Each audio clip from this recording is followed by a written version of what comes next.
Vive una vida extraordinaria. Es el podcast para líderes nacidos para inspirar, listos para llevar su vida al siguiente nivel. Aquí encontrarás las herramientas, estrategias y mentalidad necesarias para despertar tu poder interno y desbloquear la abundancia de tus finanzas, emociones y relaciones. Yo soy Ana Paola Miranda, tu coach para ayudarte a liberar todo tu potencial. Arrancamos. Bueno, pues bienvenidos a este episodio, mi querida Adriana Bello. Hoy me siento, además de honrada, me siento muy inspirada por esta mujer tan increíble que eres, una gran mamá, una increíble productora, un ser humano mágico que aporta y que tienes una luz bellísima. Gracias y bienvenida a tu casa. Qué bonito, no sé a quién estás describiendo, pero te lo agradezco muchísimo. Eres una linda, gracias por esta invitación y pues a darle, cuéntame. Oye, antes de arrancar, antes de Qué lindo que entrar... estamos en este espacio y que podemos platicar de una manera como más humana, ¿no? Todos los procesos que hemos vivido, que desafortunadamente no siempre conocemos el lado humano de la gente. Así es. ¿No? Y justo antes de entrar al aire mencionábamos esto, que no conocemos el bagaje que traemos las personas o que tienen otras personas. Y pues este episodio es para eso, para ponernos un poquito a recapitular, a resignificar y entender cuáles son estos procesos. ¿Vale? Perfecto. Oye, antes de arrancar y antes de que entremos de lleno a la resignificación, me gustaría que nos cuentes esta historia acerca de la película en la cual eres actriz y que no viste. No, bueno, ok. Fue hace, yo creo que ya como unos 15, 16 años, una cosa así, yo me acababa de divorciar y empecé a retomar la parte de producción y demás, y mientras estaba ayudando a una amiga actriz a perfeccionar su inglés, a poderlo llevar a pantalla y demás, pues me habla un día y me dice que se enferma su mamá y que necesita una actriz suplente para una película. Era un videojuego, o sea, de una empresa padrísima, la verdad son a todo dar, se llama DMM Films, y pues para ayudar a mi amiga, ahí voy y digo, ok, va, te echo una mano, voy yo. Ya llegué, hice una película donde acabé teniendo, no sé, como una segunda parte, está bastante lindo el personaje. No sé si lindo, pero está bastante divertido de hacer el personaje. Y jugué mucho y estuvo muy divertido. No me sentía, yo porque nunca me había dedicado profesionalmente a la actuación. Sí estudié actuación de niña, pero no me había dedicado a eso. Me había dedicado más a la parte de la producción. Y pues me divertí muchísimo, la pasé muy bien, pero pues siempre con esta carencia de que no me sentía como una actriz, entonces no me gustaba verme en pantalla, me daba como mucho miedo. Entonces ya se filma, llega la premier y nunca fui y nunca me vi. Y no quise, me empezaron a tratar muy bien en la producción, o sea, al principio no tanto porque pues nadie sabía quién era. Ya me imagino, ¿no? Llegas y la actriz principal, ¿quién es? Claro, o sea, en el aeropuerto todo el mundo esperando a Irán Castillo y se baja esta vieja y así de todo el mundo, ¿y esta quién? ¿Y esta qué es? ¿Y por qué está aquí? Y demás. Y creo que me pasó también muy similar con el resto de la producción y especialmente me pasó con los compañeros actores, que los actores tienden como a sentirse, si no conocen a uno de los actores o demás, como que siempre se sienten no tan cómodos porque no conocen su manera de trabajar de la otra persona. Entonces tiende a haber estas, no sé, diferencias, digamos. Y pues yo no era nadie, o sea, no soy ni famosa ni mucho menos y no soy una actriz reconocida, entonces pues sí me sentí como que muy fuera de lugar. Pero me hice muy amigo de la gente de la producción, que es donde siempre me identifico, me llevé muy bien con los guionistas y me hice muy amiga del director. Entonces empezamos ahí como que a arreglar cosas, a hacer que la película funcione y esa experiencia fue maravillosa, la pasé muy bien, no la volvería a hacer, no creo. Y ahí se quedó y pues ya me pasaron muchos años. ¿Cuántos? Todo el mundo me preguntaba, muchísimo, o sea, te digo como 15 años y todo el mundo me preguntaba, ¿por qué te metes a mi IMDb? Y alguien puso esa película. Entonces lo primero que ves es a Adriana como actriz y no como productora. Es un poco extraño porque todo el mundo así de, ¿cómo que eres actriz? ¿Y dónde encontramos esa película? Y bla, bla, bla. Y pues fue un video home que se hizo para Estados Unidos y Canadá. Y ahí está en las plataformas. Creo que está en Estados Unidos, lo puedes ver, aquí en México no. O que yo sepa, todavía no se puede ver. Y pues ya, cuando me enfermé, pasaron, o sea, pues te estoy hablando de 15, 16 años. Y la verdad es que yo tuve un episodio muy, muy fuerte hace 2 años donde pensé que ya no le iba a contar. O sea, sí, sí vi la muerte muy cercana. Y fue un momento donde dije, ok, ahora sí, ya la quiero ver. Ya me voy, ya me toca ver ese trabajo. Guau, hasta ese momento la viste. Hasta ese momento. Y solamente fue porque, pues ya es hora. Ya la puedo ver. Y luego la vi y dije, puta, me hubiera dedicado a ser actriz.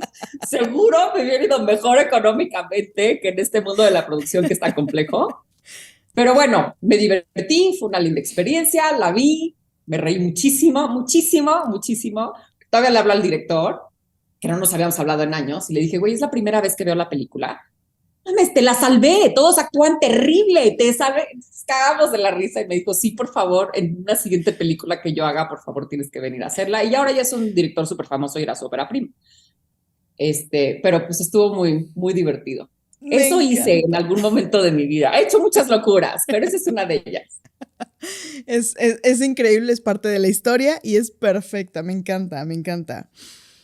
Oye, cuéntame, si tú pudieras dividir tu vida en 3 o 4 eventos determinantes Ok, que han hoy marcado el rumbo de dónde estás, ¿cuáles serían estos eventos? pues mira, la verdad es que sí siento que mi vida ha estado dividida por eventos como lo mencionas. Digamos, uno de los primeros eventos más fuertes de mi vida. Yo crecí en una familia conservadora. Tengo 2 hermanos mayores, entonces yo era la chica y no siempre me sentía incluida.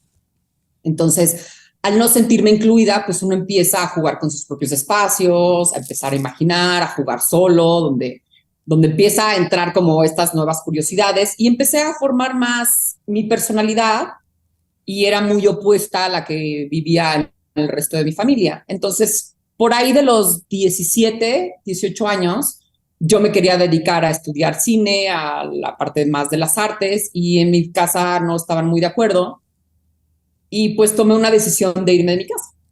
Entonces yo creo que uno de los momentos más fuertes es cuando me voy de mi casa, y sí marca un momento fuerte en mi vida, porque pues yo tenía 18, casi 19 años, y no sabía ni lo que estaba haciendo. O sea, me salí con 30 pesos o sea, me quitaron todo, coche, todo, todas tarjetas, no tenía nada. Y pues lo primero que hice fue, como cualquier ser humano, ir a un Manpower y buscar chamba. Entonces me fue bien, pero desafortunadamente, como ahorita, la situación no estaba muy bien en México, entonces me secuestraron. Y debido a que me secuestraron a los 19 años, y fue un secuestro bastante terrible, eh, yo tuve que regresar a mi casa, y ahí marca una pauta porque regreso a mi casa después del secuestro, estoy un rato en el hospital y después me voy al día siguiente. O sea, después de salir del hospital estoy al día siguiente tomando un avión yéndome de regreso a vivir a Estados Unidos. Yo viví parte de mi infancia en Estados Unidos, de los 10 a los 16, 17 años, de los 10 a los 16 años viví en Estados Unidos. Cuando regreso a México es cuando no me encuentro muy bien, no me hallaba mucho en México, sentía que la gente era muy superficial. Me enteré de cosas en México que yo no tenía ni idea. O sea, yo no sabía ni de marcas teniéndolas ahí, porque eso no era mi nivel de vida, o la gente no era tan materialista como siento que en México lo es. Entonces sentí, no estaba muy contenta. Entonces, pues me regresan a Estados Unidos para entrar a una terapia, para entender qué había sucedido en mi secuestro, y ahí es como una primera división. Al poco, como al año y medio o 2 años de mi secuestro, yo me caso. Entonces entra una segunda etapa donde siempre supe que yo quise ser mamá. Desde niña lo más importante para mí era ser mamá, justo por eso, porque tenía unos valores tan diferentes al resto de mi familia y tenía unas creencias que sentía que era muy importante pasar a otra generación. O sea, yo veía la vida de diferente manera y me gustaba cómo la veía, y entonces quería lo mismo para unos hijos. O yo sí tenía ganas de pasar ese conocimiento, o más allá del conocimiento, esa experiencia, ¿no? De cómo sí es importante poner atención a un niño, a qué es lo que quiere, a que no hay límites, a que si nos gusta estas carreras de arte, pues ni modo, hay que arriesgarse y jugarlas y eso te va a hacer feliz. Quiero preguntarte algo. ¿Tú querías, Dime. en este proceso, tú querías ser la adulta que no habías tenido? Yo creo que a la fecha sigo siempre siendo la adulta que no tuve. O sea, gran parte de mi terapia, porque pues, obviamente yo creo que todos tenemos que ir a terapia y es muy importante ese desarrollo. Y gran parte cuando voy a mi terapia siempre me dice mi terapeuta, a ver, imagínate que tú eres la mamá de ti, o tu propia mamá, o la mamá de esa niña, ¿cómo le hablarías a esa niña? ¿Cómo actuarías con esa persona? ¿Por qué? Porque nos hablamos bien difícil, o sea, nos hablamos bien feo a nosotros mismos. Tendemos a tener esta voz en la cabeza donde o nada es suficiente, dependiendo de también cómo creciste y en qué entorno viviste, es qué cosas sigues teniendo y te afectan y cuáles no. Entonces, yo siempre he tenido un problema pues, con el apego, ¿no? O con sentirme parte de un grupo, o con sentirme... Siempre he tenido ese problema porque pues, si no me identifiqué desde niña en mi familia, pues me ha costado mucho trabajo a través del tiempo como que poder volver a conseguir eso, ¿no? Entonces, para no ser tan ruda conmigo misma, pues me hablo como si fuese una mamá hacia un niño, decir, güey, no pasa nada, se vale hacer nuevos amigos, busca tú las amistades, o sea, trato de ser yo quien me hablo a mí misma. No necesariamente lo hago bien, ¿eh? Pero eso es lo que intento. Fíjate que es muy interesante y me llama mucho la atención el por qué a veces resonamos con ciertas personas. Mencionabas esta parte en la cual te vas de tu casa a los 17, 18 años. 18 años. Ajá. Yo me voy a los 18 años también de mi casa. Y mencionas, ¿no? Dices, me quitaron todo. También me quitaron todo. Yo me acuerdo que ese día en la noche era como, ¿y dónde voy a dormir, no? Y dije, algo va a suceder, algo se va a solucionar, pero yo voy a transformar esto. Y me llama la atención también. O sea, ese tipo de cosas es muy complicado como persona recibir que quienes son tus papás no te están apoyando o no quieren o nada, ¿no? O sea, el sentirse tan vulnerable y solo y es complicado. O sea, 18 años sigues estando y sigues siendo un niño. Claro. Yo lo veo ahora con mis hijos que tienen 19, 21. Pero no me los imagino yéndose de la casa a los 18 años. Así es, así. Y por lo menos dices, no voy a, o sea, si de mi cuenta corre, voy a hacer las cosas para que sientan casa, hogar. Porque es distinto. Claro. Es muy diferente, ¿no? O sea, el hecho de poder hacer a alguien, hacerle un hogar. Es bien difícil crear una casa, crear un hogar. Yo me divorcié porque la situación con mi exmarido no estaba linda, especialmente cómo se dirigía a mis hijos. Y la realidad es que no tomé la decisión sola. Recuerdo a mi hijo a los 4 años decirme, mamá, es que mi papá no me escucha y no me hace caso. Y pues yo como que justificándolo y voltea y me dice, y a ti tampoco. Entonces, son niños los que de repente nos hacen entrar a entender que, güey, las cosas no están padres. Si hay un problema de comunicación, no quiero que tenga ese límite en mis hijos, y yo por eso tomé la decisión de divorciarme, independientemente de que mi exmarido también tenía otros gustos sexuales. Entonces, y eso me enteré ya casada. Pero bueno, más allá de eso, sí, siempre supe que quería tener hijos y que quería tener ese hogar que yo sentí que yo carecí. Entonces, mi esfuerzo más grande es todo mi trabajo y toda mi vida se la dedico a mis hijos y todo para mí eran mis hijos. Y se oye maravilloso cuando te lo cuento y se oye como una persona, qué linda, todo es para sus hijos. Pero ahorita que mis hijos están grandes y ya mi hija ya se fue a estudiar college a Estados Unidos, lo cual no estaba preparada para que se fuera y no tardará mi hijo en hacer lo mismo. Nos descuidamos, yo me descuidé mucho a mí. Ahora estoy valorando un poco o evaluando más bien un poco el dónde quedo yo en este momento, ¿no? Ahora, ¿qué es lo que continúa para mí? Y como decías, ciertas etapas de la vida nos van marcando. Cuando nace mi hija, tenía yo 25 años, cuando nace mi hija, como al año y medio me diagnostican una enfermedad que se llama anticuerpos antifosfolípidos. Anticuerpos antifosfolípidos es una enfermedad autoinmune muy similar al VIH, que a diferencia del VIH, esta no es contagiosa, sino solamente genética, pero hay un momento de tu vida que la detona. Detona esta enfermedad. En mi caso estaba embarazada, estaba en una amenaza de aborto, que es muy común cuando estás embarazada, que de repente empiezas a tener como cierto sangrado. Le hablo al doctor, era un 15 de septiembre, y el doctor, sin ver mi expediente, me receta una inyección de hormonas, y yo ya había tenido un antecedente hormonal en mi primer embarazo, y eso hace que se me detone la enfermedad. Wow. Se me detone una enfermedad autoinmune para el resto de mi vida, donde 2 años después me la encuentran y lo primero que me dicen es: no vas a vivir más allá de los 40 años. O sea, a ti te quedan 10 años de vida, cuando mucho. Entonces, cuando me dan esa noticia, pues es algo muy fuerte, porque de repente ya tienes una fecha de caducidad. O sea, ya sabes que tu tiempo es limitado. ¿Qué decisiones tomas al respecto de esas? Pues hay muchísimas decisiones. Yo tomé quizás unas equivocadas, no lo sé. A la fecha medio lo estoy viendo, porque nadie tiene la vida resuelta. Entonces, digo que una decisión equivocada fue yo me dediqué a mis hijos a hacerlos los más felices posible, a tratar de disfrutar la vida, y todo mi trabajo y todo el dinero que llegué a ganar me lo gasté en mi vida.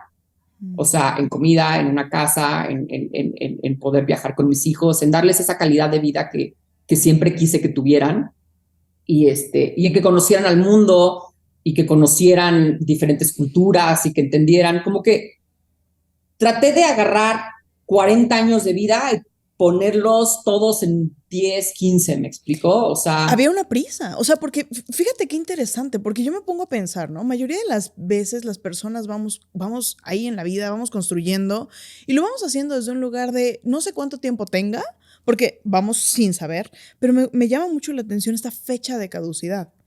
La mayoría de la claro. gente va con prisa, ¿no? En prisa de cuál es el siguiente punto, cuál es el siguiente paso, pero acabas de mencionar algo, pusiste 40 años de tu vida, o más bien, pusiste una vida que pudiese caber en 40 años. ¿Qué, Exacto. qué Y es, sentías en ese momento? pues mira, es muy fuerte. O sea, hay una parte de negación, obviamente, porque no quieres saber que tu cuerpo está enfermo y que eventualmente va a dejar de responder. Entonces, mi enfermedad autoinmune lo que hace es que va degenerando todos los órganos de tu cuerpo y todos los sistemas. El primero es siempre el sanguíneo, porque es donde la enfermedad está, pero después de eso se va al neurológico. Y el sistema neurológico es bien difícil, bien, bien complejo, porque es cuando pierdes conectividad, ¿no? Ahora lo llevo mucho se parece al COVID extenso, ¿no? A estas lagunas que de repente tienes mentales, de que no está funcionando bien tu cabeza, de que no estás teniendo cognitividad. Entonces empieza el Alzheimer. O sea, desde que me detectaron la enfermedad me dijeron: vas a tener Alzheimer, empieza a Wow. apuntar las cosas. Y te empiezas a dar cuenta. O sea, una cosa es que pierdes las llaves, como todo mundo, pero luego llega un momento en que es muy evidente. Y también el miedo de decir: ¿se lo digo a la gente o no se lo digo? Pero he llegado a la conclusión que la honestidad es lo mejor de todo. Entonces, ser honestos con las personas y decirles: oigan, la verdad es que si en algún momento se me va la onda, regresemos al hilo, si esto sucede. Entonces, ya cargar con algo que tienes que justificar, que quizás no estés haciendo lo mejor posible, ya se siente una carga fuerte. O sea, empieza como otra etapa de mi vida, donde sé que todo lo que estoy haciendo siempre va a tener siempre va a estar abajo de la normatividad de las personas, de las personas que no tienen esta enfermedad, porque te cansas, o sea, esta enfermedad de repente te despiertas y no te deja moverte. Entonces empieza a paralizarte poco a poco el cuerpo, no puedes moverte, no puedes pensar, de repente es una locura. O sea, no es una linda enfermedad. Entonces, yo no quise que mis hijos supieran del todo lo tan enferma que estaba, aunque sí se los dije desde un principio. Les dije: tengo esto, es lo que puede estar pasando, pero pues ellos estaban en la escuela. Entonces cuando se iban a la escuela había días que pues, sí me tomaba esa mañana y no se enteraban que estaba tan mal, y demás, y te empiezas a acostumbrar a vivir con una enfermedad. ¿Cuáles son los También, pensamientos y las creencias que eran recurrentes en tu vida en ese momento? Porque pasas por un proceso en el cual eres una sobreviviente, ¿no? Y fíjate que a mí me gustaría hacer esta distinción, porque una cosa es cuando hablamos del sobreviviente desde la lástima, desde el, ay, pobrecito, desde el powerlessness, Ujú. Y otra es cuando hablamos de, güey, esto fue lo que sucedió. O sea, esto pasó, tú te enfrentaste y algo que a mí me llamó mucho la atención, yo te soy muy franca, cuando tú por primera vez me cuentas esta historia, yo dije, wow, pero no conocía la historia anterior, en la cual habías vivido un secuestro, en el cual habías pasado este proceso, y me dejó impactada la manera desapegada de sobreponerte. Hubo una frase en esa cena, tuvimos una cena y la frase clave para mí fue, yo le perdí el miedo a la muerte. Le perdí el miedo, se lo pierdes cuando tienes a alguien apuntándote a la cabeza. Y Pues sí, es que es algo muy difícil porque a la gente le cuesta mucho trabajo hablar de la muerte. Siendo algo tan evidente, desde que nacemos sabemos que vamos a llegar a morir. Entonces, ¿qué significa? ¿Para qué estamos en la vida? ¿No? Como que uno cree que la longevidad quizás nos va a dar el conocimiento de por qué estamos o ya vas a entender a qué veniste. Porque, no sé, como que el ser humano tiende a pensar que tiene una razón por existir y la realidad es que no la hay. O sea, solamente estamos existiendo y es hacer lo mejor que podemos y llevar la vida lo más tranquila que podemos en las circunstancias en las que tenemos y solamente jugar un poco el juego de la vida. ¿Y para ti Entonces, qué era hacer ese mejor papel que podías venir a hacer? ¿Qué significaba para ti? pues lo que aprendí de la enfermedad es vivir en el presente. Eso es lo que aprendí cuando me la detectaron. Ojo, es bien importante porque sí cambia radical mi camino o mi manera de ver las cosas a partir de que tengo un ataque hace año y medio, casi ya 2 años, donde no me pude parar por mucho tiempo y estuvo muy fuerte, donde en realidad vi la muerte muy cerca. Yo solo vivía para el hoy. No cuidé mis finanzas lo suficiente, no cuidé el tener un fondo de retiro, pues nunca pensé que iba a llegar al retiro. Entonces, también hubo un momento en que tomé una decisión de compro o no compro una casa o un departamento donde vivir y dije, puta, güey, lo voy a pagar en 30 años, en 20 voy a estar muerta o Wow. en 15 voy a estar muerta. Entonces, puta, ¿para qué me voy a meter a pagar algo que todos los meses voy a tener que pagar una mensualidad que me va a desgastar de más y solo para tener una seguridad que pues, no sé si la voy a necesitar o no? O sea, es bien difícil y yo tomé la decisión de más bien importarme por el legado que estoy dejando, que eran para mí mis hijos. Te quiero hacer Y te una digo, pregunta ahí. ¿Tú sientes que cuando te dieron ese diagnóstico y cuando te dijeron solamente vas a vivir hasta los 40 años, tú se la compraste? sí, sí, sí, porque empecé, cuando me detectan la enfermedad, yo ya llevaba casi año y medio yendo cada 15 días al doctor para ver qué tenía, porque o las piernas estaban súper hinchadas, o se me inflamaban los ganglios, o estaba teniendo trombos. Entonces, cuando empiezas a causar trombos, te tienes que inyectar heparina, que es un anticoagulante. Entonces, ya mis brazos estaban negros de la cantidad de inyecciones que me daba, porque el anticoagulante te deja una marca y se ponen negro. Entonces, de verdad, una vez hasta un policía me paró y me preguntó si me pegaban en mi casa. Wow. Y de señorita, si está recibiendo violencia doméstica, por favor, avise. Y yo, no, le juro que son las inyecciones. Entonces, pues, ¿no? Empiezas a vivir tu vida hacia eso. Entonces, Con sí, sí, miedo. claro, con miedo, híjole. Fíjate que ahorita que tocas la palabra miedo, es una palabra que ahora me da miedo. Antes no me daba. Yo sentía que todo lo podía. O sea, tenía este lado en mi cabeza de, no mames, todo lo puedes, no sé qué. Miedo, tener miedo a las cosas, no hay que tener miedo, bla, bla, bla. Y, y me sucede este último ataque, donde me sucede a la mitad de la pandemia, donde yo ya tenía una empresa que estaba funcionando y pues la pandemia trajo lo peor de todo el mundo y mi socia de 10 años me roba 2,5 millones de pesos, o sea, me deja en la quiebra, no manejó bien Hacienda, entonces tuve que arreglar todo eso y tuve que tomar una decisión muy fuerte porque a la hora que me entero empiezo a trabajar de más, pierdo la mitad de mi equipo mientras estaba en un proyecto y no aguanté con la presión y ahí es donde me da un ataque terrible donde me quedo sin poderme mover y sin poder hablar y acabo en silla de ruedas mucho tiempo. Wow. No podía trabajar, no, ni siquiera podía comunicarme. Eso ha sido la experiencia más impresionante que he tenido en mi vida. ¿Qué pasó Porque por tu mente en ese momento? Cuando te topas en ese momento de no me puedo mover, no puedo hablar, no puedo decir, ¿qué pasó en tu mente? es muy frustrante y muy difícil porque en tu consciente estás. Entonces, como ser humano, no, tu cabeza no deja de estar. Crees que estás hablando, pero no estás hablando, no estás diciendo nada. Crees que la gente te puede entender o empiezan los demás a decir, no mames.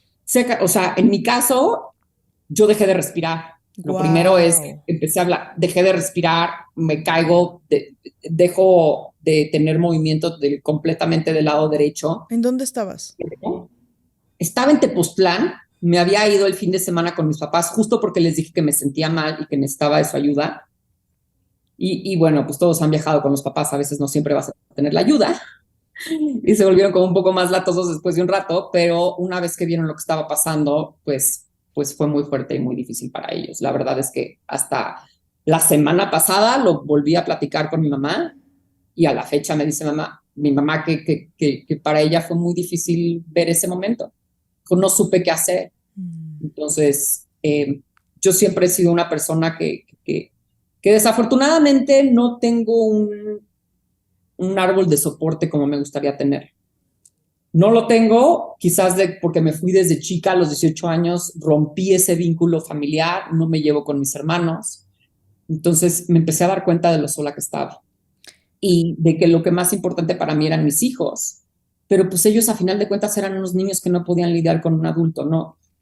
Tenía que abrir mi mundo y la verdad es que la gente no responde muy bien cuando te pones mal. O sea, a la gente no le gusta entender lo que te está pasando. Y más si es algo donde tú estás sintiendo una fragilidad de vida terrible. O sea, yo nunca había sentido una amenaza de muerte de esa manera.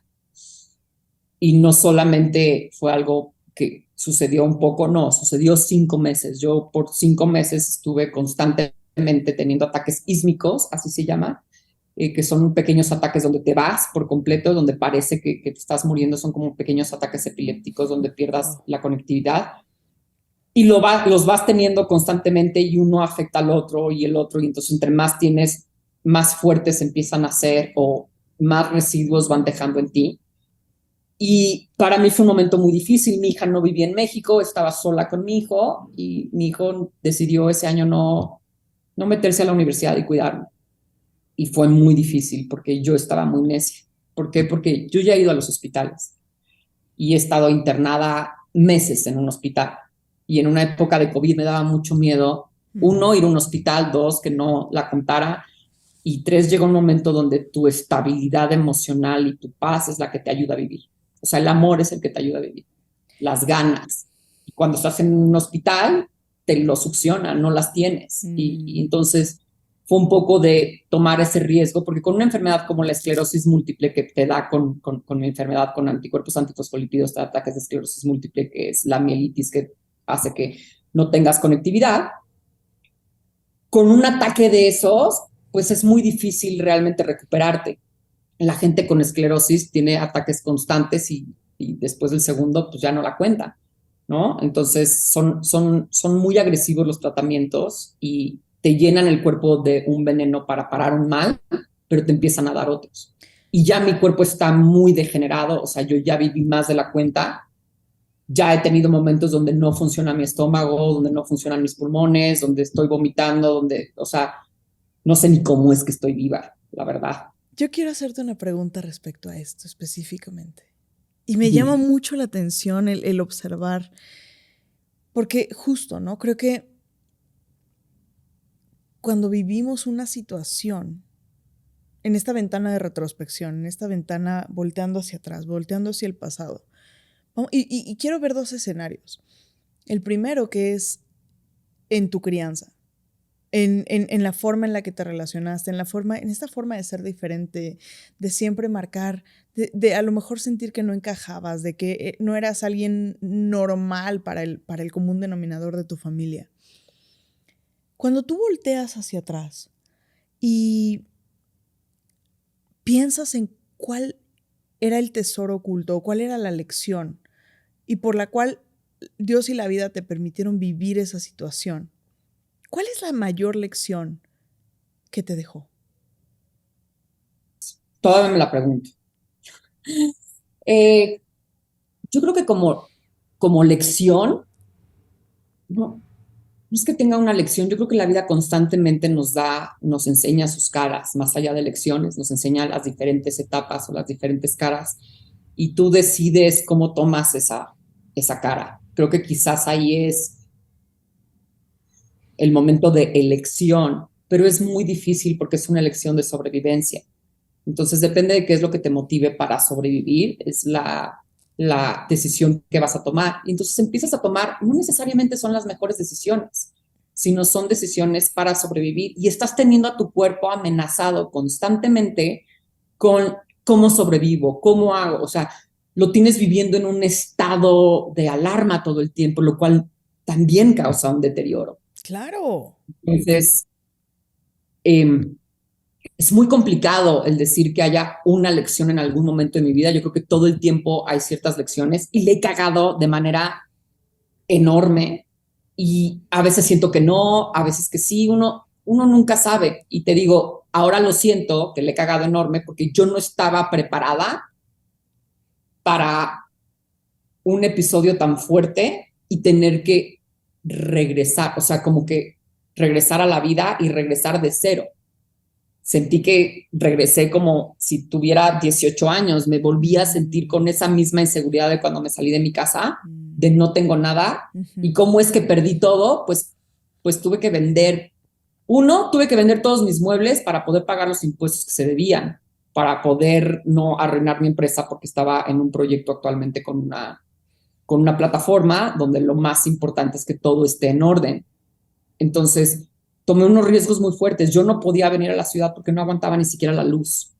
Así como el de Breaking Bad, la luz, los sonidos, cualquier cosa que fuera muy fuerte para mi sistema nervioso poder percibir, eh, causaba una desconexión automática. Entonces, renté una casa en algún momento en Cuernavaca, que son más económicas que aquí en México. Estuve ahí un tiempo, ya no pude porque el trabajo es acá y se me estaba acabando el dinero, entonces me tuve que venir a México y aún así sigo con muchos problemas económicos, con muchísimos problemas también de trabajo, porque pues tengo una enfermedad.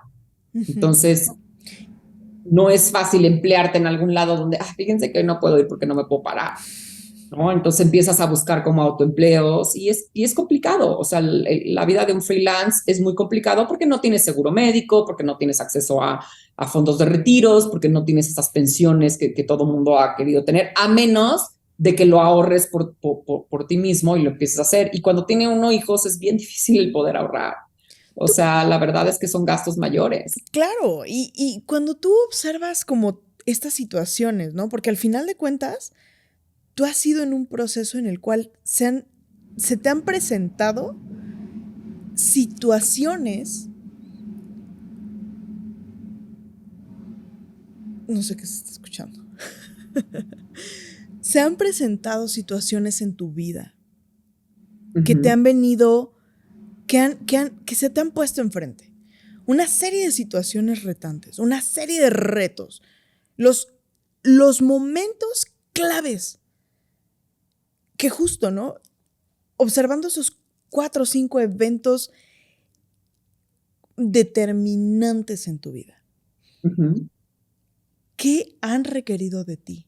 ¿Qué es lo que tú sientes que esos momentos duros han sido lo que... Fuerza interna, fuerza que ni existe, fuerza que tienes que encontrar debajo de las sábanas en donde encuentres, donde puedas. O sea, hay momentos donde todo el mundo quiere tirar la toalla y yo no he estado libre de eso. Ha habido momentos incluso donde no he querido vivir, donde he pedido que ya por favor me dejen ir. ¿Y qué has tenido que recordar en esos momentos? Mira, hubo un momento en específico, fue una noche, me acuerdo muy, muy bien, porque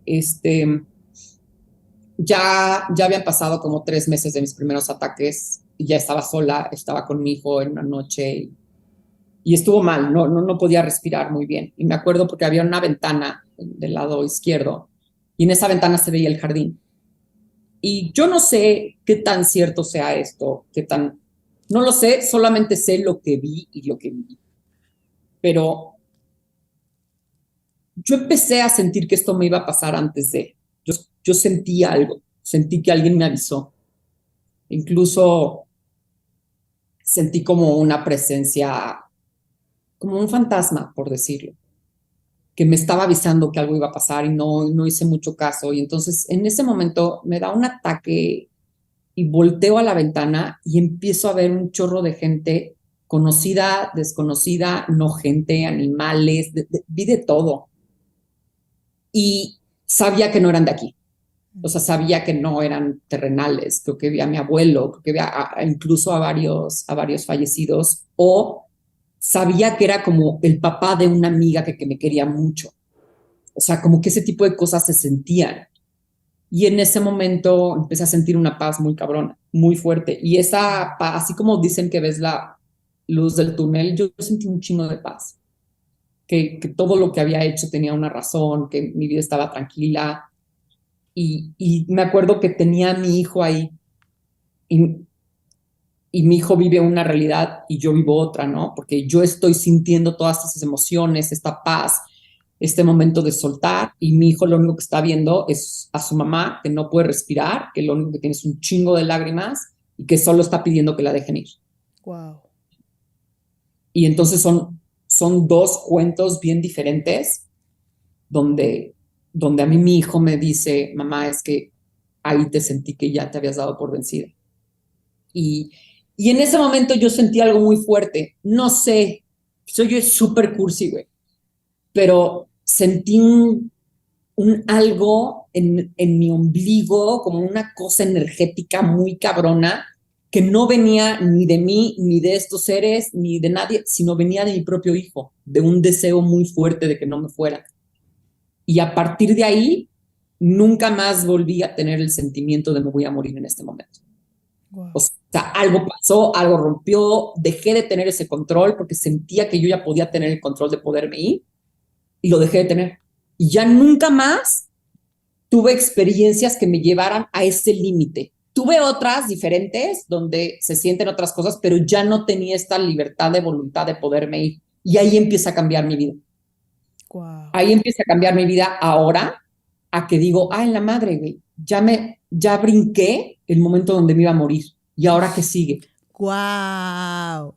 Es que, qué cañón, porque vivir primero toda tu vida con una fecha de caducidad y después, súbitamente, se transforma y la pasas. O sea, todos los planes que habías hecho con ese límite es Se como, me van. Y todo el mundo diría, ay, qué padre, estás viva. No mames, güey, hay momentos que digo, no estoy planeada para estar tan viva, no tengo fondo, no sé cómo voy a pagar las universidades y en la escuela, no sé cómo regresar a trabajar, no sé cómo regresar a tener ideas coherentes, cómo vuelvo a ser un ser humano normal, ¿no? Y todo ese tiempo me tomó otro año y medio donde a la fecha hay momentos donde no me siento al 100, pero ya estoy claro. trabajando, pero ya me estoy recuperando y me alejé de todo el mundo, porque me dio mucha vergüenza. Mm. Y me alejé de mis amigos y a la fecha hay mucha gente que no he visto y hay mucha gente que ni siquiera está enterada de lo que me pasó. De repente es de, ay, qué milagro, no te viste como en 3 o 4 años, Claro, ¿no? me morí, literalmente, ¿no? O sea, hace unos años me morí. Ahora, fíjate, me acaba de llegar un pensamiento a la mente muy tremendo, que es como estas segundas oportunidades. Es como el segundo momento de vida. Y Sí, se oye increíble. Todo el mundo dice, wow, es que tienes esta segunda oportunidad. Puta, perdón, pero hay veces que no sabes ni dónde, ni cómo tomarla, ni dónde empezar. Y es muy diferente tener una oportunidad a tus 18 años que tenerla a tus 40, ¿por qué? donde volteas y dices, ok, ¿qué tanto mi carrera me está afectando mi salud? ¿No? Porque yo también tomé decisiones equivocadas. No digo que a lo que me dedique sea lo equivocado, pero no he encontrado la mejor manera de monetizarlo lo más fácil, ¿no? Estas carreras son complejas. especialmente ahora que me tengo que reemplear de tiempo completo, trabajar un chorro. Entonces, ¿cómo empiezas otra vez? ¿Cómo poder decidir y decir, ok, ¿qué hice mal? ¿Qué hice bien? ¿Cómo puedo ahora empezar un nuevo camino? ¿No? Cada vez que me meto a Instagram, oigo de 200 miles de casos de gente que se está haciendo millonaria porque se volvieron influencers en la pandemia, porque encontraron un nuevo motivo de carrera, cuando, o sea, que ya pueden vivir hasta de cuidar la tierra, ¿me explico? Y, y cambios tan drásticos de carrera que yo no he sabido todavía por dónde llevar ese cambio tan drástico, cómo hacer un negocio diferente, cómo manejar mejor las finanzas, cómo hacer como, no sé, cómo ser más emprendedor. Esta palabra se oye horrible porque ya sé que todo el mundo está hasta la madre de escuchar, sí, el emprendedor y todos son emprendedores y ahora resulta que todos son millonarios, menos uno, o que no tienes ni siquiera para comer, ¿no? Que a veces sí nos pasa. Entonces volteas y dices, ¿cómo puedo ser un emprendedor a esta edad? ¿Cómo puedo empezar un nuevo camino a esta edad? Y no lo sé, ¿eh? ¿Y si lo supieras? Vamos a poner, si hubiese algo en ti que te dijera, esto es lo que, no solamente, no pensando en el camino del emprendedor y el resultado final monetario, sino si tú hoy, porque algo que observo es, durante 40 años fue lo que me diera la satisfacción para yo poder realizar esta vida que quería.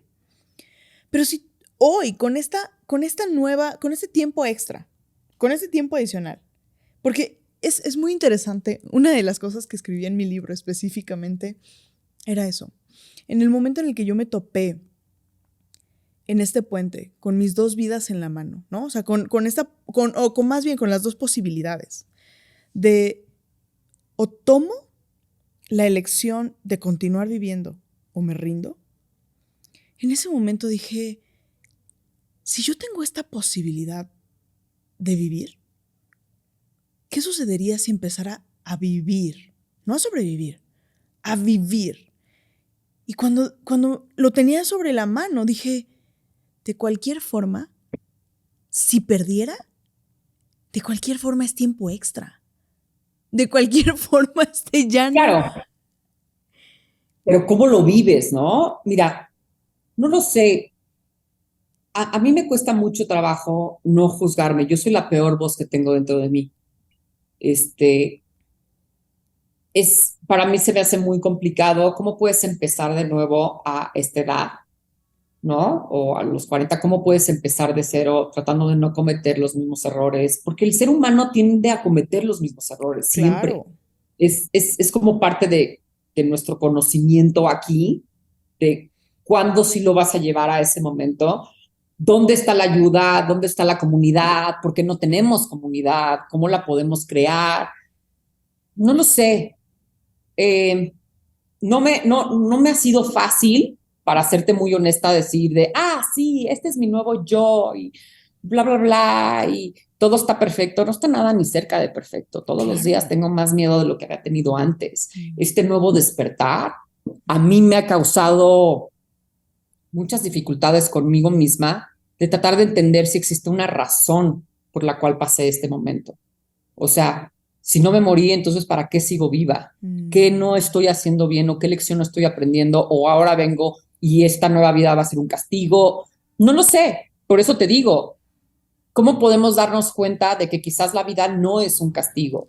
Porque cuando estamos sentados en una mesa con un chorro de gente, realmente no sabemos lo que están viviendo ellos. No nos comunicamos de corazón, no entendemos la vida de los demás, no sabemos lo que están viviendo, entonces nos desconectamos mucho. Existe esta campaña de Liverpool, ¿no? Que seguramente todo el mundo conoce, que esta campaña de Liverpool que dice es parte de mi vida, que se volvió tan exitosa. Antes de eso, la campaña es parte de tu vida, ¿no? Y así fue por muchos años. Cuando lo cambian a mí, se convierte exitosísima porque estamos viviendo en una época de la egolatría, del yo, yo, yo. Entonces, está bien fuerte darnos cuenta que el yo no es. No eres tú, eres una comunidad. No venimos a jugar a este mundo solitario. Venimos donde hay un chingo de gente y donde nos tenemos que aprender a conectar y donde tenemos que ayudarnos los unos a los otros. Y creo que esa es una etapa que todavía no hemos logrado realmente hacer. La decimos mucho, decimos que nos ayudamos, decimos, ay, sí, amiga, cuando quieres háblame, no sé qué, pero cuando las cosas realmente se ponen cabronas, cuando le hablas a una amiga y le dices, oye, güey, necesito que me des chamba, y te dicen, híjole, es que no tengo, es que no sé qué, o ahí es donde empiezas a darte cuenta que, que, que no realmente nos ayudamos de corazón, sino nos ayudamos por nuestra conveniencia y eso es lo que tenemos que romper. Y que hay intereses creados y que es interesantísimo el observar lo siguiente, ¿no? O sea, que tampoco está mal, ¿no? O sea, que tampoco está mal el hecho de si yo hago algo por alguien, pensar o sentir que estoy supliendo también algo en mí, ¿no? O sea, por ejemplo, el hecho de que cuando hacemos algo por alguien más y es este interés de me siento bien ayudando, me siento bien aportando, me siento bien siendo, creo que es parte del ser humano y que a veces le ponemos mucha expectativa a este proceso. Y justo cuando empiezo a escuchar como esta historia, me gustaría preguntarte, cuando tú ves estos procesos, cuando tú has visto las cosas que has tenido que pasar, porque en esta historia no solamente viviste un secuestro, sino le cambiaste el significado y entonces lo mostraste en una película. Exacto, en una película, pero que además conectó con muchísima gente. Pues es que yo creo que todos tenemos ciertas experiencias en nuestra vida que nos hacen entender algunos procesos, unos antes que otros. Pero vivimos en una ciudad súper insegura, súper insegura. Entonces, un secuestro o un asalto o cualquier escenario donde te privan de tu libertad es algo muy fuerte. Es un derecho que nadie entiende que tenemos hasta que lo pierdes. O sea, como que es un don cuando tú naces, que tu cuerpo, que tu vida te pertenece a ti.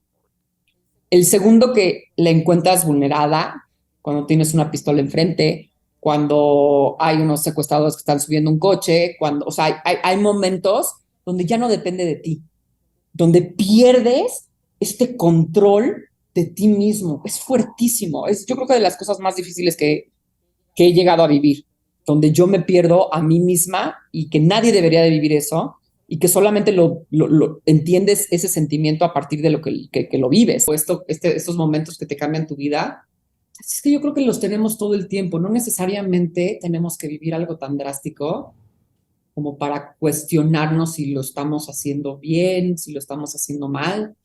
Sin duda, no podría platicarte de otras vidas porque no necesariamente conozco, o sea, pero sé cómo la llevan. Yo creo que todos tenemos retos todo el tiempo. Yo creo que todos tenemos momentos donde sentimos que ya no queremos avanzar o que la cosa se está poniendo difícil o que no está tan sencillo o estos momentos de hacernos pensar hacia dónde vamos o hacia dónde queremos llevar nuestra vida. Lo vas a tener siempre.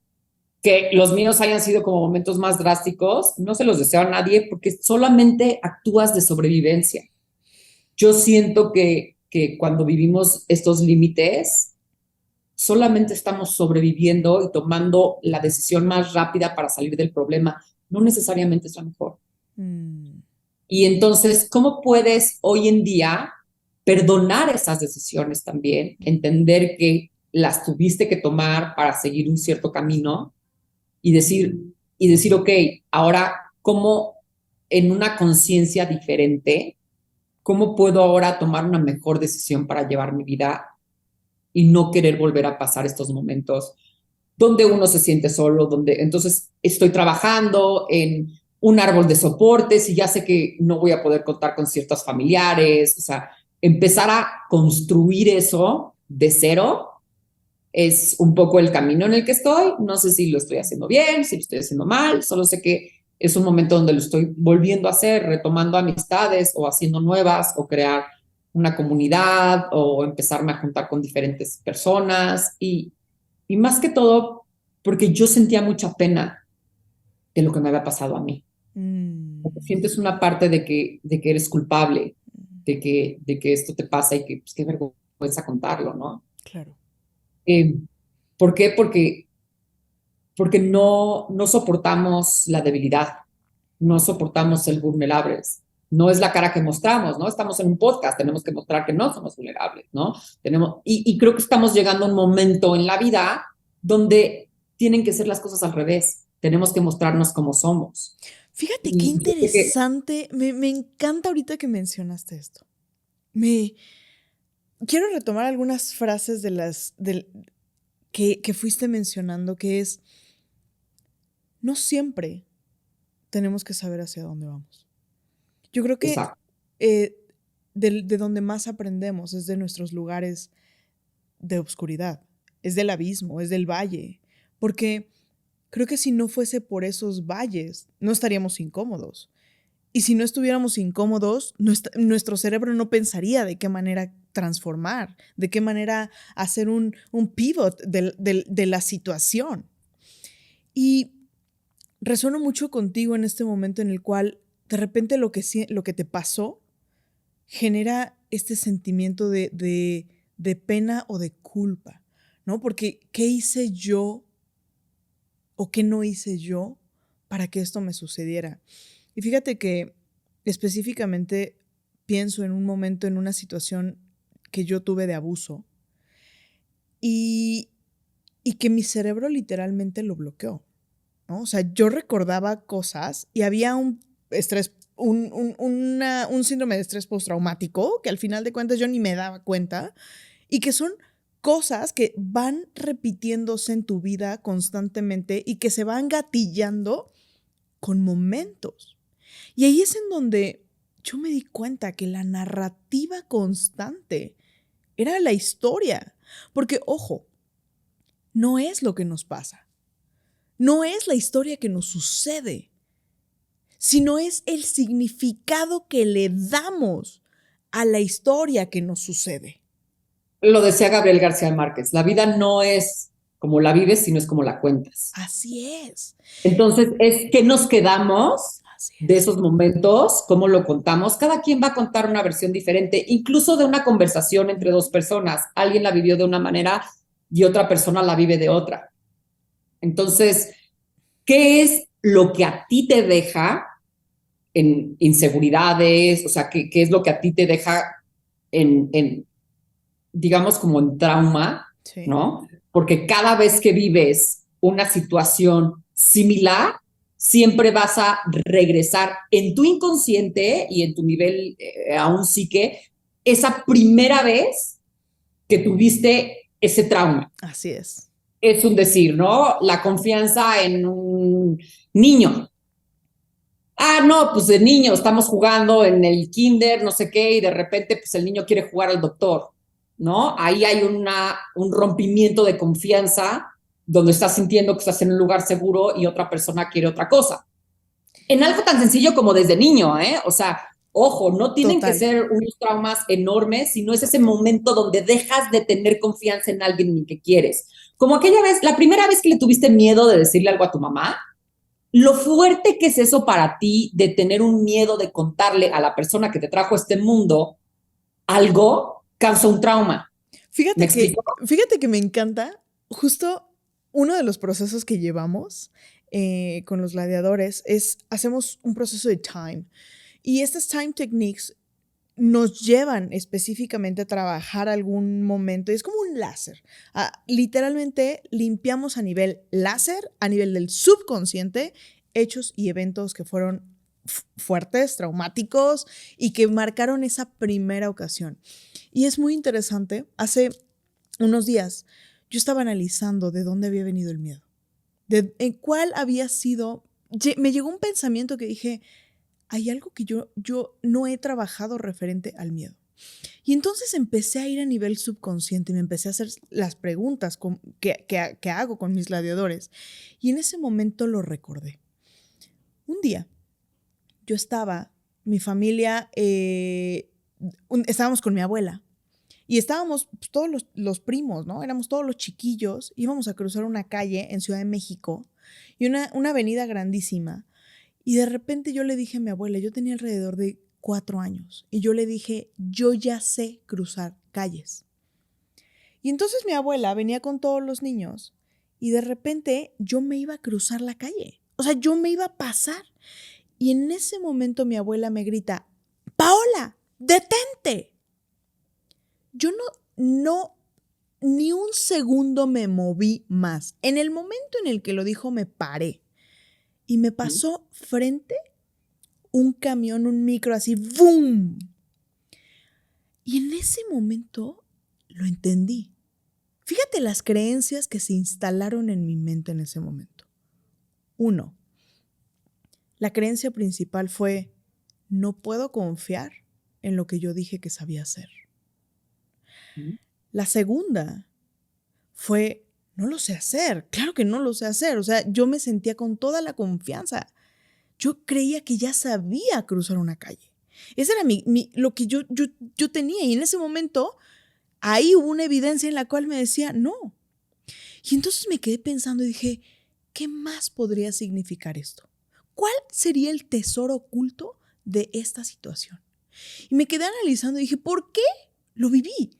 Porque a raíz de eso, cada vez que tomo una decisión o cada vez que había tomado una decisión en ese proceso de mi vida, inconscientemente esta creencia de, la duda, híjole, y si te equivocas, y si te atropellan, porque no es consciente. Y en ese ¿Cuántos momento, años tenía? alrededor de 3, 4 años. Ok. Y cuando sucede, cuando me empecé a preguntar cuál es el regalo oculto, cuál es el tesoro escondido, si hubiese una lección que pudiera sacar de ese hecho, ¿cuál sería? Me quedé pensando y dije, wow, hay varias lecciones. La primera es que si voy a tomar una elección y una decisión, voy a tomar un paso, tengo que observar. Porque yo pude haber cruzado la calle, yo sabía cuáles eran las cosas que tenía que hacer. Mi mamá me había enseñado que tienes que voltear a un lado, tienes que voltear al otro y avanzas si está libre. Pero no lo hice. Y entonces regresa a las bases. La creencia es, lo puedes hacer, regresa a las bases, pon atención al exterior y toma los pasos con seguridad. La segunda creencia es, ahí intervino mi abuela. Y para mí mi abuela funcionó como el universo. Y la creencia que entendí o la lección que me llevé fue, no importa si no tomaste una buena elección y si no hiciste las cosas con cautela. El universo siempre te va a respaldar y el universo siempre te va a cuidar. Dije, mouse, o sea, wow, en ese momento me quedé pensando, dije, claro, mi abuela funcionó en ese momento como alto, te estoy cuidando. Y el tercer punto, la tercera enseñanza fue que yo estoy abierta a escuchar y a poner atención a esos mensajes del universo, que estoy conectada con la fuente y que mi intuición va a ser la que dirija para cuando yo tome una elección. Y entonces hice un reframe completamente de este hecho que podía parecer súper doloroso y que en el momento en el que le doy un nuevo significado es cada vez que ahora voy a tomar una elección, cada vez que ahora voy a tomar una decisión y si puedo aplicar en cada momento estas lecciones, estas 3 lecciones de solamente tengo que observar, tengo que tomar la elección con firmeza, recordando mis bases, recordando qué tengo que hacer. Ahora, si no lo hago, el universo me va a cuidar y el universo sostiene mi espalda y me respalda. Es una forma mucho más sencilla de avanzar, ¿cierto? Sí, yo estudié muchos años Cábala y ahora que hablas mucho de el universo, ¿no? En la Cábala siempre dicen, confía en el proceso, el mundo o el mundo es quien te va a ayudar. Entonces, yo solía ser una de estas personas que confiaba en esto, en la mano de la abuela, en el universo, ¿no? En cómo te van a cuidar. Hay, hay ciertos momentos en la vida donde no siempre la respuesta está en el universo y eso es donde se pone complejo. Eh, lo que decía son unas lecciones súper importantes, especialmente para haberlas aprendido a tan temprana edad, a los 3 años, hablando de que un niño todavía no tiene una capacidad de discernión de decisiones de un lado consciente, sino hasta más grande en su niñez. Empieza No, como a tener claro. años, ¿no? El proceso del resignificado fue apenas, ¿no? O sea, fue el... Pero ve, estás, estás llevándote, ahorita lo acabo de decir, ahorita lo entiendo como ese proceso de resignificado. ¿Cuánto tiempo te tomó darte cuenta que cada vez que tú tomabas una mala decisión, porque a final de cuentas te das, o sea, empiezas a darte cuenta a partir de tus decisiones. Cuando tomaste una decisión y no fue la correcta y sentías que era la correcta, entonces ese primero tope te llevó a acordarte a esa decisión de niña, a ese trauma, por llamarlo así, que te dejó el saber que tienes que ser más responsable con tus decisiones. ¿Me explicó? Entonces, ahora lo ves porque te lleva ahí donde tuviste un ejemplo muy, muy, muy tangible de qué te podía pasar si continuabas con tu camino sin escuchar a los demás. ¿Me explicó? Ahora, como adulto, cuando eres niño, pues estás esperando obviamente que te den ese tipo de indicaciones. ¿Qué pasa cuando eres adulto? ¿Quién es el universo que te está ayudando? ¿Quién es la abuela? ¿Es el universo? ¿Es hasta dónde podemos dejar esto a la suerte? ¿Me explico? O al universo, hasta dónde entra nuestra confianza. Es ahí donde yo ya empecé a entrar en conflicto. A mí me sucedió donde de verdad empiezo a enfrentar la muerte y me doy cuenta que no hay mucha ayuda del universo más que la que yo puedo sacar hacia mí. Eso es lo más, o sea, para mí eso ha sido lo difícil. ¿Dónde encuentras esa fuerza? ¿Dónde encuentras esa energía que la tienes que succionar del universo, por decirlo, que ya va más allá de tu voluntad? ¿Y de dónde la sacas tú? No tengo idea. No lo sé. Hay veces que dudo siquiera si la tengo y a veces creo que sí es el amor a mis hijos, el amor a... No necesariamente el amor a la vida, ojo, yo no estoy muy segura que hoy en día te pueda decir amo la vida.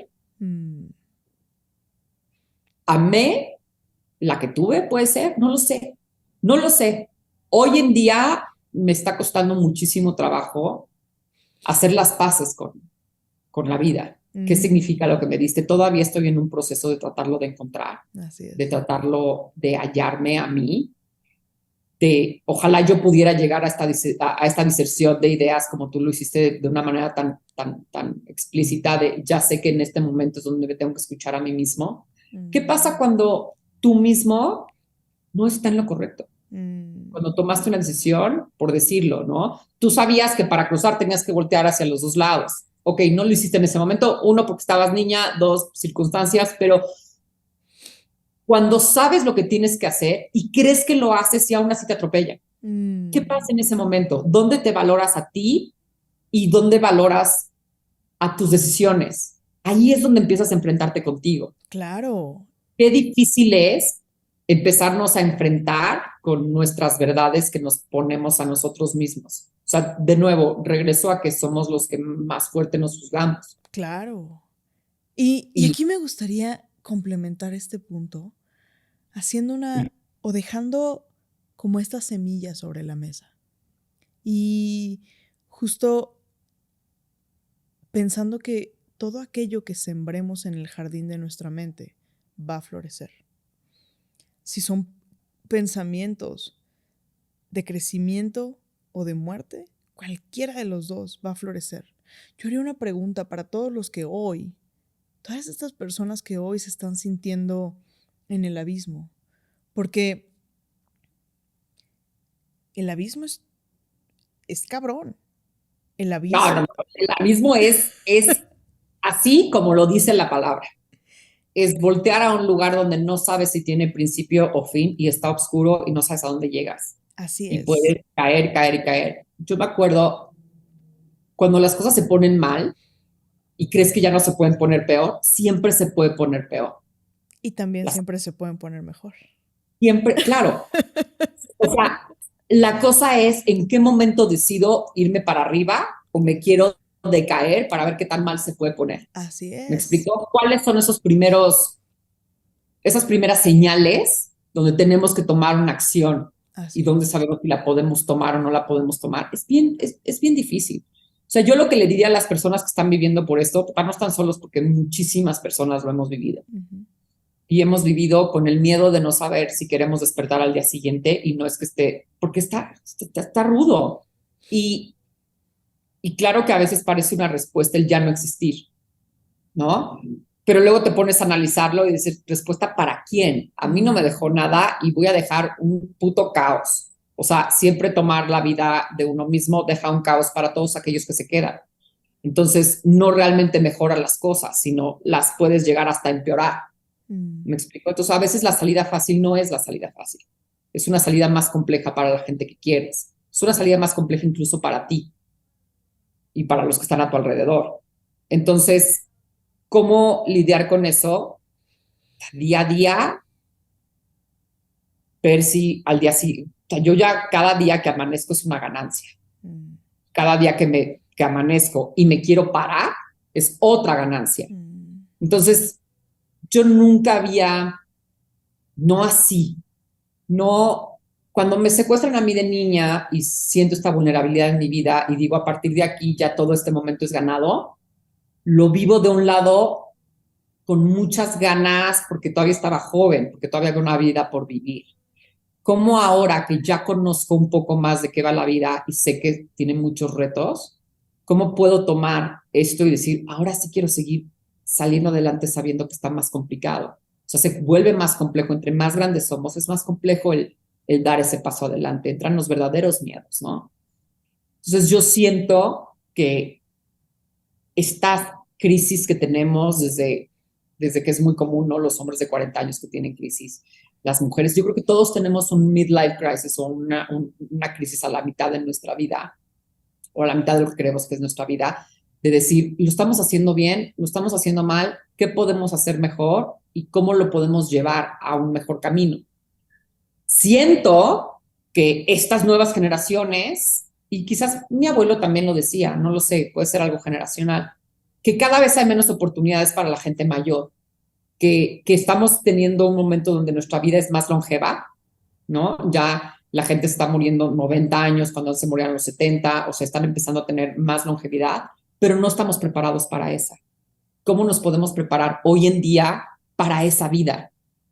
O sea, Y creo que acabas de tocar algo bien interesante, que es esta parte de las elecciones.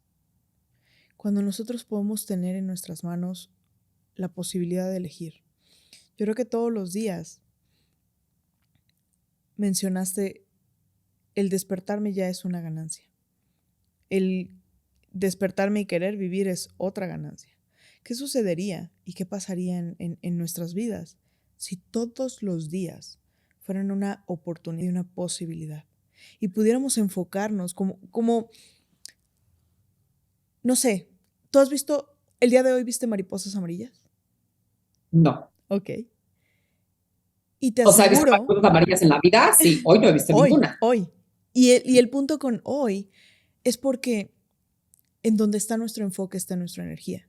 Hoy, seguramente, a la hora de salir, de ir de estar en la web, de lo que sea, vamos a poner más atención en mariposas amarillas. ¿Por qué? Porque nuestra mente quiere lo que nosotros visualizamos. Nuestra mente, cada vez que le ponemos un pensamiento, una creencia y ese enfoque, hacia ahí va nuestra energía. Y me gustaría como hacer como retomar algunas ideas principales para poder encontrar este resignificado. Y creo que hay 3 claves. La primera es desear transformar. Porque la situación va a existir. La situación y el hecho va a estar. No tenemos el control sobre las cosas en el exterior. Hay cosas sobre las que no vamos a poder absolutamente hacer nada. Nada. Pero sobre lo que sí vamos a tener control es sobre quién voy a ser yo en esta situación. ¿Quién voy a ser yo ante este reto? Y la única forma en la que yo pueda ser un ser mayor y me pueda crecer ante la situación es poder observar cuál es la lección que me deja ese hecho. El segundo punto específicamente tiene que ver con el interrumpir nuestros patrones.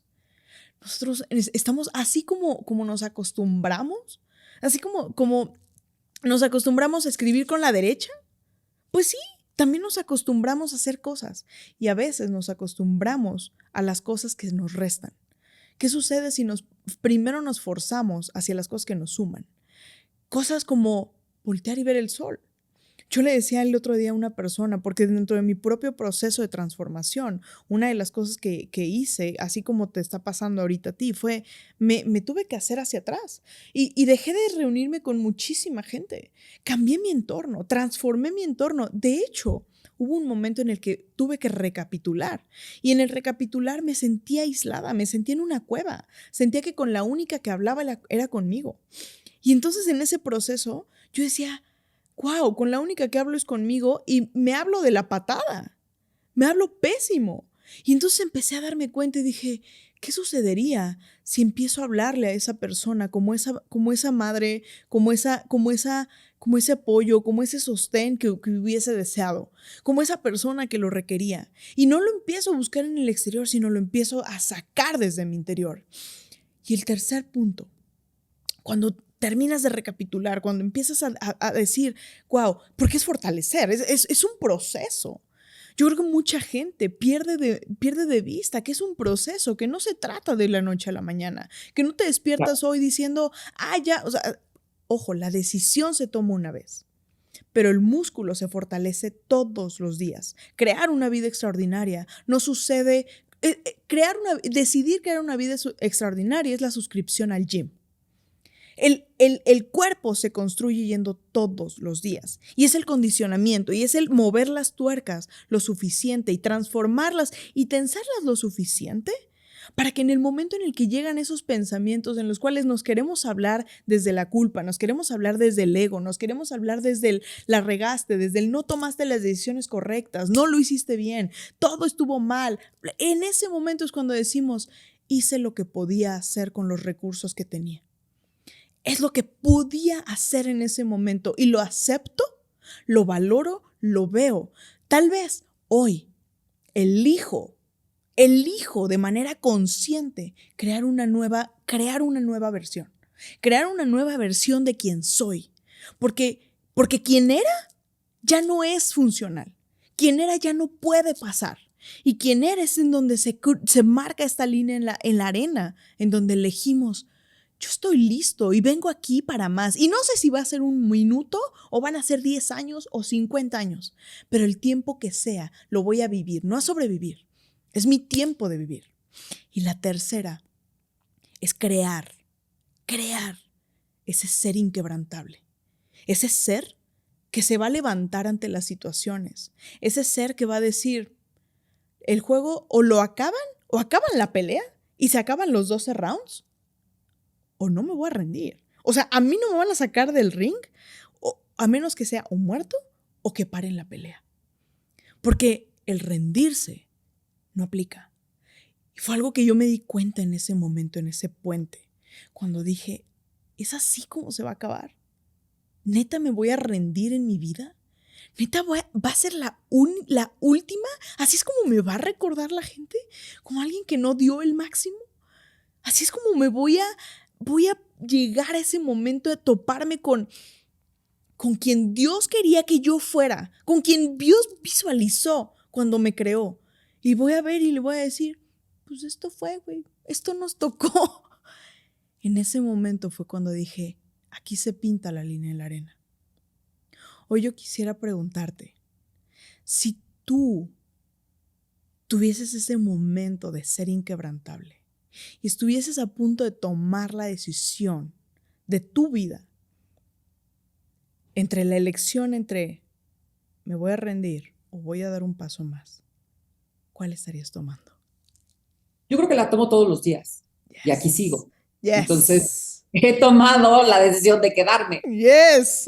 ¿no? O sea, más que todo, yo no creo que sea se vale decir el me rindo porque estoy cansado, se vale, pero creo que el decir me rindo es solamente decir necesito un tiempo para descansar y procesar lo que estoy viviendo. Así es.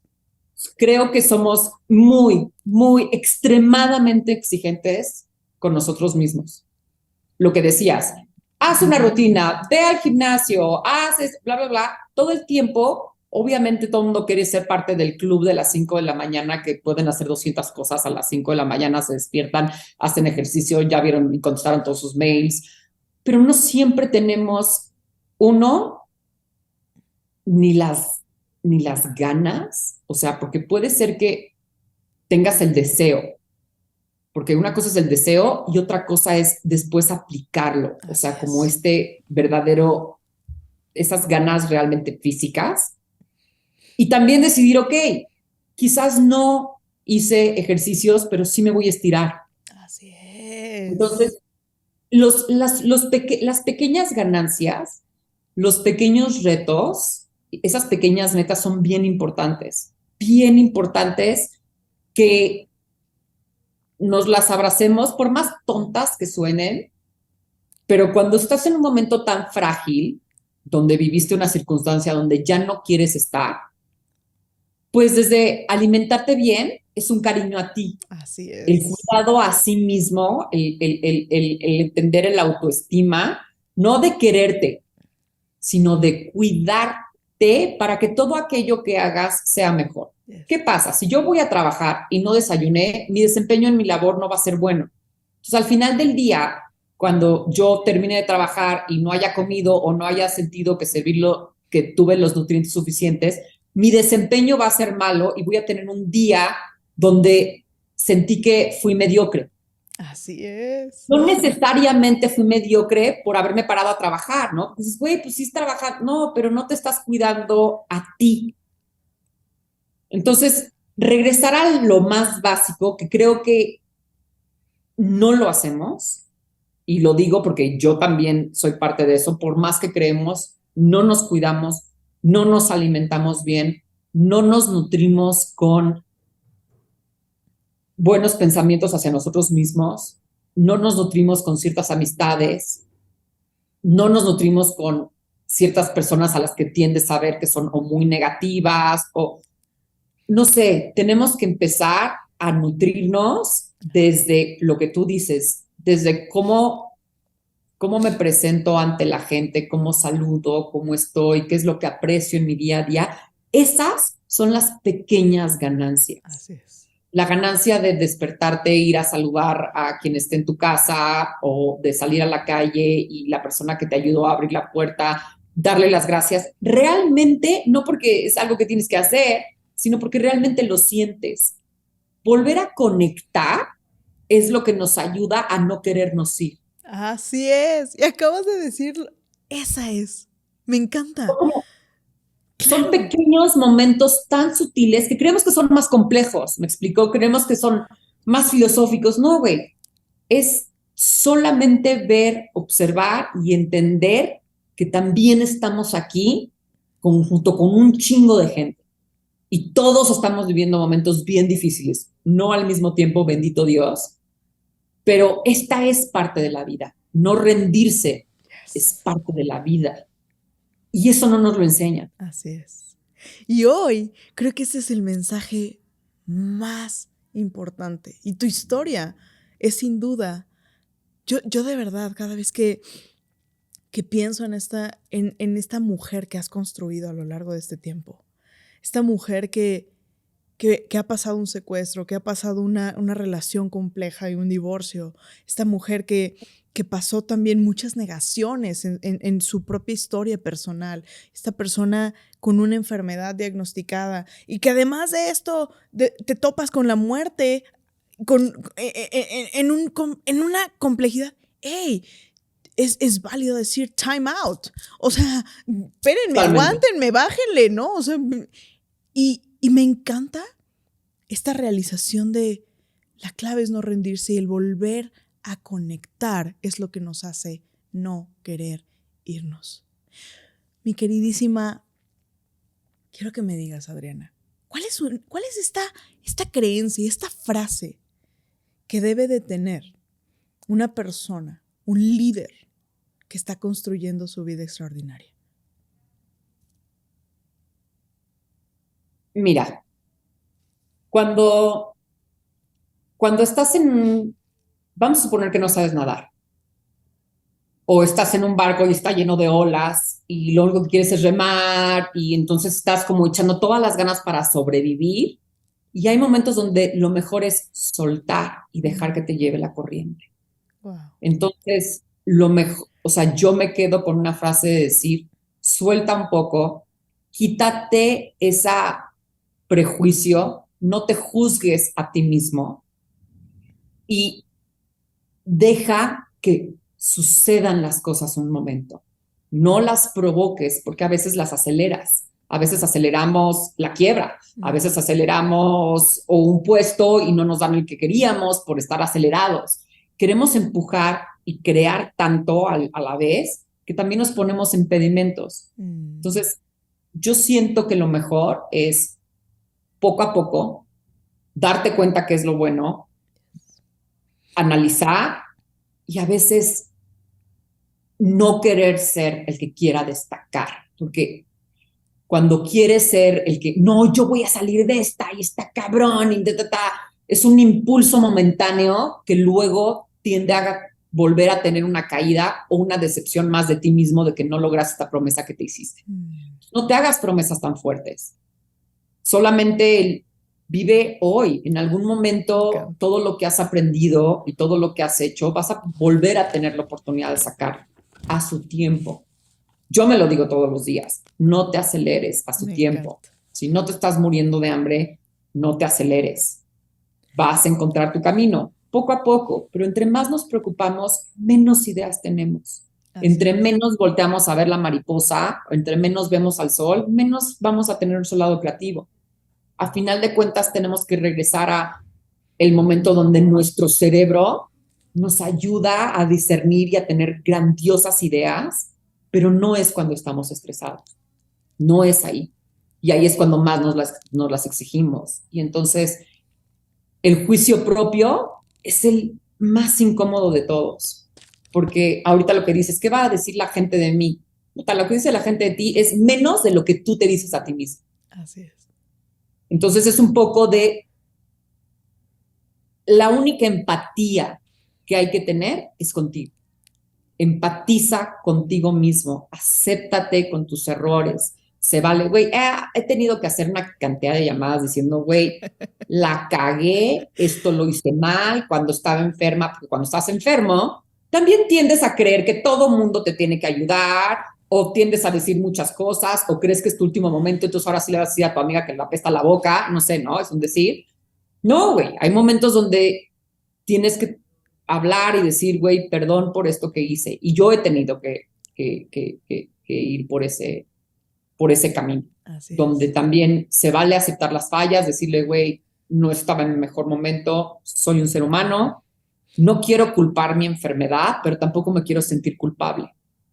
¿Me explicó? No quiero culpársela todo el tiempo, pero no me quiero sentir mal de que siento que esto es mi culpa. Tengo que expresarlo y tengo que decírtelo. Tengo una enfermedad, no la controlo. Tengo esto, no puedo hacer nada al respecto. Soy solamente un ser humano y estoy mostrándome y decir, te pido una disculpa, güey. No. Nadie nació siendo perfecto. Por más que llevas esta vida de, sí, esta vieja es súper aquí y siempre es súper linda y de repente sale el día que no, puta, pues se vale. Así es. Entonces, aceptarnos siempre como seres humanos y entender que todos estamos viviendo el mismo proceso, que todos vamos a vivirlo tarde o temprano también, todos vamos a tener esa duda de si queremos despertar o no, independientemente del problema que tengas. Porque los míos pueden sonar muy drásticos, pero te afirmo que hay unos más fuertes y unos más leves, pero la gente toma el problema conforme lo tiene. Si a ti no te gusta o tu mamá todo el tiempo te está diciendo una tontería de que, no sé, que no sabes arreglar, eso es algo que a muchas personas no le pueden afectar, pero a ti sí. Entonces, no importa el problema que seas, es cómo tú lo sientes. Nadie puede juzgar lo que tú estás viviendo. Así es. Eso es bien fuerte. Y perdonarte y aceptarlo y saber que es parte de la vida. Así es. Me encanta. Quiero hacer un pequeño recapitulación y es: tomemos las cosas un paso a la vez. Es válido en el proceso de transformación a veces decir, ya no puedo. Y cuando es ya no puedo, es ¿quién tengo para ayudarme? ¿A quién me puedo ayudar? ¿Quién está viviendo hoy esta vida? ¿Quién estás y qué está haciendo cuando es sostenible? Mi querida Adriana, me encanta esta conversación. De verdad, eres una mujer mágica, increíble, bellísima. Y muchas gracias por esta rica aprendizaje, esta rica perspectiva y por permitirnos entrar un poquito más a tu vida. No, hombre, gracias a ti, Paola, porque de verdad el poderme yo mostrar este lado vulnerable, este lado real, para mí también es una gran ayuda. Muchísima, muchísima más de la que tú crees.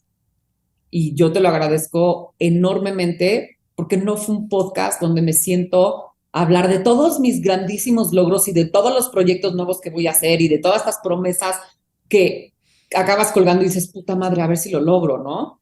No, es solamente algo humano donde solamente estamos platicando de lo que vivimos independientemente de quiénes somos como personas y a qué nos dedicamos. Sino todo mundo va a vivir situaciones similares. ¿Me explico? Todos, no importa lo que hayas estudiado, a lo que te dediques, seguimos estando conectados por los sentimientos y por lo que vivimos y por la empatía. Entonces, te agradezco muchísimo, muchísimo que me hayas dejado expresarme de esta manera, que yo también haya podido enfrentar esos miedos de decir la realidad, de decir, a veces no quiero despertar, pero también se me quitan. Entonces vale también decirlo, sí, gracias. Me encanta. Y me quedo con esta frase de, al conectar, el conectar pues, es lo que nos hace querer despertar. Muchas gracias. A eso, gracias, corazón, a conectar y gracias por conectar. Te quiero mucho. Igualmente, Paola, besos a todos y gracias por escuchar. Y pues nos vemos en el próximo episodio. Si te gustó el episodio y aún no lo haces, síguenos en tu plataforma de podcast favorita, así como YouTube e Instagram. Me encantará leer en los comentarios qué fue lo que más te inspiró. Nos vemos en el próximo episodio y recuerda, vive una vida extraordinaria.